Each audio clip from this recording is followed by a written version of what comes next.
کہ اسے پتہ ہی نہیں ہے میرے بس پیدا کیے آپ 20 بچے کسی کے ہوں تو وہ تو بھول جائے گا کہ بچہ وہ کدھر گیا یہ کدھر گیا. اللہ اپنے خربوں عبادی کو مخلوقات کو نہیں بھولتا. اللہ نہیں ہے بھولنے والا، خبردار ہے، انہیں پتہ ہے مورگا میں کتنے رہ رہے ہیں میرے بندے بندیاں، پنڈی میں کتنے رہ رہے ہیں، پنجاب میں کتنے رہ رہے ہیں، بلوچستان میں، سندھ میں، خیبر پختونخوا میں، بلتستان میں، کشمیر میں، پھر چائنا میں، پھر رشیا میں، پھر امریکہ میں، پھر سعودیہ میں، پوری دنیا میں، افریقہ کے جنگلوں میں، سمندروں کی تہوں میں میری کون کون سی مخلوق ہے. فرمایا انہ کان بعبادہ خبیرا بصیرا، اسے سب پتہ ہے. وہ تم سے یہ نہ سوچو کہ اللہ مجھے دیکھ نہیں رہا، اللہ میری تو متوجہ نہیں ہے. آگے اللہ نے خود فرمایا. اب ان لوگوں کے ساتھ ہو گیا کیا جو اللہ کی آیتوں کا انکار کرتے ہیں. اچھا، ایک عقیدہ ہے، مکہ کے مشرکوں کے 3 غلط عقیدے تھے جو پوری آیتیں مکے کی اسی پہ دلالت کرتی ہیں. ایک اللہ کی توحید، دوسرا نبی صلی اللہ علیہ وسلم کی رسالت، اور تیسرا یوم آخرت، مر کے زندہ ہونا.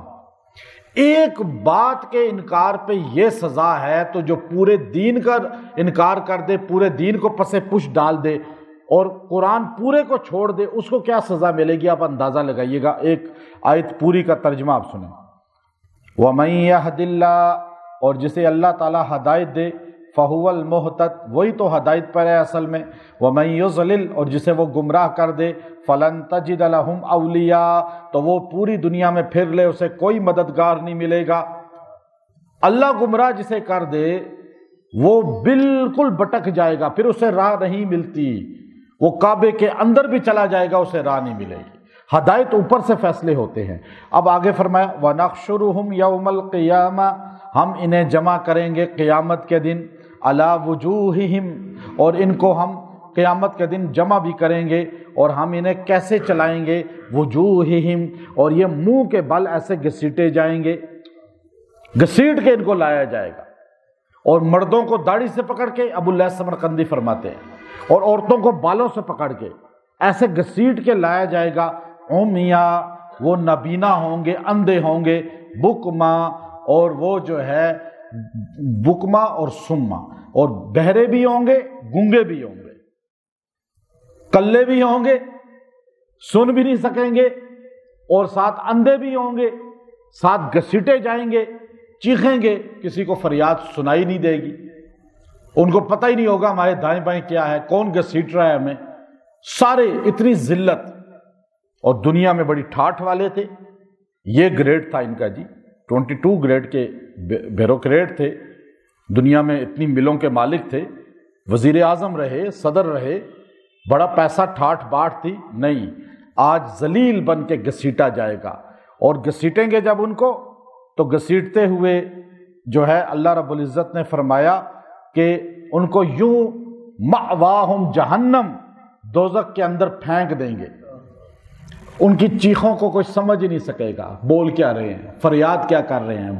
گونگے بہرے جو ہوں گے، اندھے بھی ہوں گے، اور گھسیٹ کے پھینکا جائے گا، پروٹوکول کے ساتھ نہیں کہ ہتھکڑی پہن کے. یا تو بڑے بڑے مالدار، بڑے بڑے آسائشوں والے جب جرم کرتے ہیں تو اگر ہتھکڑی لگ بھی جائے تو بڑے پروٹوکول سے لگتی ہے انہیں. اللہ انہیں یوں ذلیل کرے گا. اب آگے اللہ نے جو بات ختم نہیں کی، اللہ نے فرمایا کہ مأواہم جہنم، دوزخ میں پھینک دیا جائے گا. کلما خبت، اور جب آگ کم ہوگی نا تھوڑی، ان کو جلائے گی، وہ چیخیں گے، چلائیں گے، آگ بھڑکے گی. لیکن پھر جب آگ تھوڑی کم بھی تو ہوتی ہے، اس کی شدت کم ہو جاتی ہے تھوڑی دیر بعد. آگ کی شدت جب کم ہوگی نا تو اللہ فرماتے ہیں خبت زدناہم سعیرا، اسے اور تیز کر دیا جائے گا، اور اسے سخت کر دیا جائے گا. یعنی ان پہ عذاب کم بھی نہیں ہوگا. یا اللہ، اتنا سخت عذاب کس کو ملے گا؟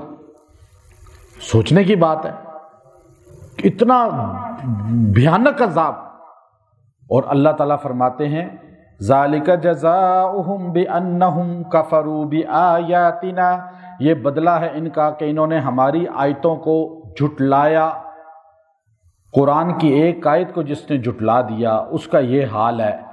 اور جو پورے قرآن کو عدالت میں جھٹلا دے، تھانوں میں جھٹلا دے، اپنی زندگی میں جھٹلا دے، شادیوں میں جھٹلا دے، آج مسلمان جس طرح جھٹلا کے زندگی گزار رہا ہے، سوچئے اس کے ساتھ کیا ہوگا۔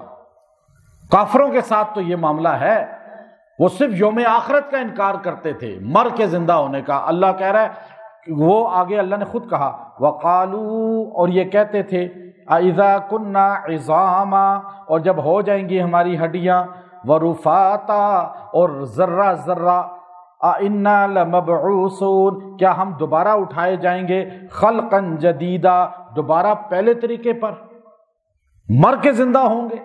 یعنی مرنے کے بعد جس کا یقین نہیں ہے اس کے ساتھ تو یہ سزا ہے، جو ایک قرآن کا ایک فیصلہ، ایک آیت یوم آخرت کا انکار کرے، اس کو یہ سزا ملے گی، اور جو نماز کو چھوڑ دے، جو روزے کو چھوڑ دے، جو حج کو چھوڑ دے، جو حلال تمام چیزوں کو چھوڑ دے، حرام کاموں میں پڑ جائے، شراب پی رہا ہے، سود کھا رہا ہے، اور رشوت خوری عام ہے، ظلم عام ہے، آپ بتائیں جو قرآن کی ساری آیتوں کو چھوڑ دے اس کو کتنا سزا ملے گی؟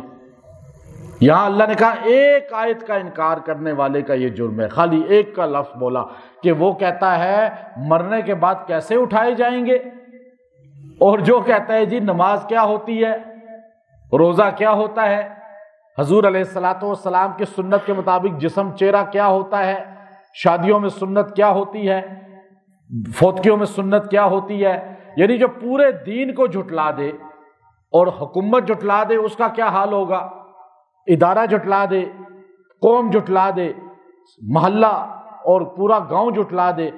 اب اگر کوئی آپ کا حق کھا لے تو یہ آیت کریمہ اس سے پہلے جو بتائی آپ کو وہ ہے آیت نمبر 96 سورہ بنی اسرائیل، اور اس آیت کا حصہ اگر آپ کو عدالت سے حق نہیں ملتا، تھانوں سے نہیں ملتا، برادری سے نہیں ملتا، بیوی کو خاوند سے، خاوند کو بیوی سے نہیں ملتا، کسی کا حق پہ یا الیکشن میں آپ جیت گئے اور آپ کو ہرا دیا گیا اور غلط فیصلہ کر دیا گیا، آپ یہ آیت پڑھیں، آیت نمبر 96 ہے سورہ بنی اسرائیل، قُلْ كَفَى بِاللَّهِ شَهِيدًا بَيْنِي وَبَيْنَكُمْ إِنَّهُ كَانَ بِعِبَادِهِ خَبِيرًا بَصِيرًا۔ یہ آیت کریمہ روز 33 مرتبہ پڑھیں، دعا کریں، انشاءاللہ اللہ تعالیٰ کی گرفت بھی ان پہ آئے گی، آپ کو حق بھی ملے گا، اللہ تعالیٰ آپ کے حق میں فیصلہ بھی کرے گا، آپ ناحق قید ہیں، آپ ناحق جو ہے اپنے عہدے سے ہٹا دیے گئے ہیں، کوئی بھی ایسا معاملہ ہے آپ یہ کام کریں، آپ کو گھر توڑ دیا گیا ہے، آپ کو گھر سے نکال دیا گیا ہے، آپ اس آیت کو پڑھیں، اگلی آیت میں جو گرفت آئی ہے نا اس دنیا میں بھی اس پر آئے گی، آخرت میں بھی آئے گی۔ وآخر دعوانا الحمد للہ رب العالمین۔